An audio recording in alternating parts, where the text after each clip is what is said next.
ሰላም ጤና ይስጥልን። ይህ የምትመለከቱት በመሀል መስቀል ፍላወር ላይ ይህን የመሰለ የሚያምር ቤት ለእናንተ ይዤላችሁ መጥቻለሁ። ይሄ ሰፊ ሳሎን ነው። ማስተር ቤድሩሙ ላሳይ። ይሄ የምታዩት ማስተር ቤድሩሙ ነው። እንደምታዩት ሰፋ ያለ ነው። የራሱ የሆነ ባልከኒ ነው። እዩት፣ እዚህ እዩት እንዴት እንደሚያምር ሙሉ ከተማው ማየት ይቻላል። ደግሞ ነው ላሳያችሁ ሌላ ክፍል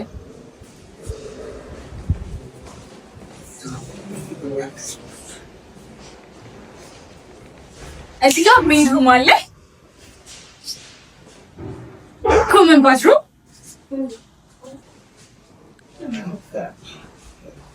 የልጆች ክፍል በጣም ነው የሚያምረው። ሰፊ ነው። የራሱ የሆነ ሁሉም ክፍሎች ባልከኒ አላቸው። ኑ ተከታዩ። የእንግዳ ክፍል ቀጣዩ ደግሞ ይሄንን የመሰለ ቤት ላይ 50% የባንክ አማራጭ አለ። ለእናንተ ቀርበና ከስር በሚመለከት ቁጥር አሁን ይደውሉ።